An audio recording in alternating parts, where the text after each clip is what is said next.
के साथ हमारे गोलकुंडा किला हैदराबाद की रहने वाली श्रीमती फरीदा बेगम, एक लेडी जो है उसके घर के हालात ठीक नहीं थे, उन्हें जॉब के लिए तलाश कर रही थी। तो उसको जो है एक लेडी शहनाज बेगम जो ऑलरेडी दुबई में रहती, उन्हें भी गोलकुंडा किले की लेडी है, तो उन्हें इनको एक जॉब ऑफ़र करी कि आप जो है किसी घर में काम के लिए मैं लेकर जाती हूँ दुबई में। और ये एग्रीमेंट किया गया कि पहले जो है आपको 1 महीने के विजिट वीज़ा पे ले जाएंगे, अगर काम पसंद आएगा तो आपको हम कंटिन्यू करेंगे, नहीं तो आप रिटर्न आ जा सकते हैं। ये लेडी जो है 4 नवंबर 2023 को ये लेडी हैदराबाद से दुबई गई। वहाँ पर जाने के बाद में उसको जो है ना तो सही खाना दिया गया, ना तो उसको सही सोने की जगह दी जा रही है, ना तो उसको सही और काम 18 आवर्स काम ले रहे 18 आवर्स तक काम लिया जा रहा है। तो अब इसमें ये हुआ कि ये लेडी वापस आना चाह रही थी, बहुत ज़िद कर रही थी वापस आने के लिए। तो ये जो शहनाज बेगम ये लेडी क्या की, इसको मैं तेरे को हैदराबाद भिजा रही हूँ बोल के इसको मस्कत को भिजा दी, ओमान को।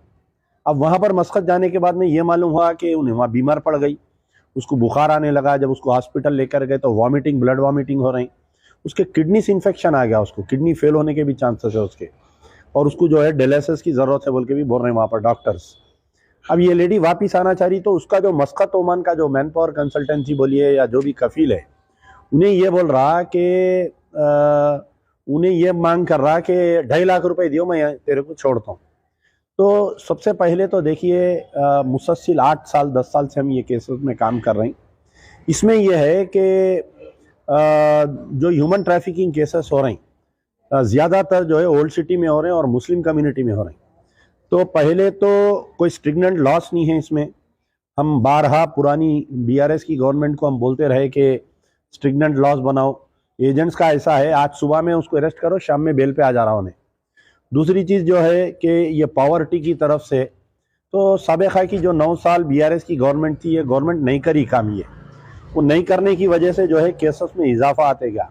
अब नई गवर्नमेंट से हमारा डिमांड भी है और उम्मीद भी है कि रेवंत रेड्डी जो सीएम बने, कांग्रेस की सरकार है, ये उनसे हमारा मुतालिबा है कि आप जो है सबसे पहले लॉस को स्ट्रिगनेंट बनाइए, बना के जो है जो भी ये ह्यूमन ट्रैफिकिंग केसेस में इन्वॉल्व है एजेंट्स, उनको पीडी एक्ट डाल के 2 साल अंदर भेजिए।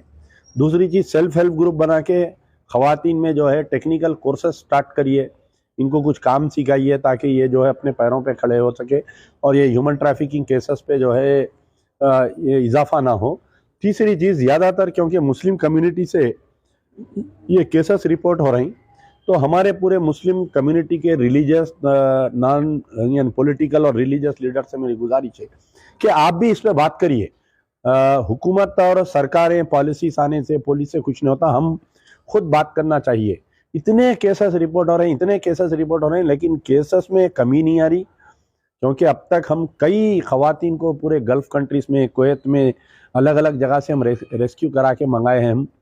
तो अब देखिए कल एक केस आया, आज 2 केसेस आ गए मेरे पास। आज एक तलब कट्टे की लेडी का, एक नरखी फुलबाग की लेडी का एक केस आया।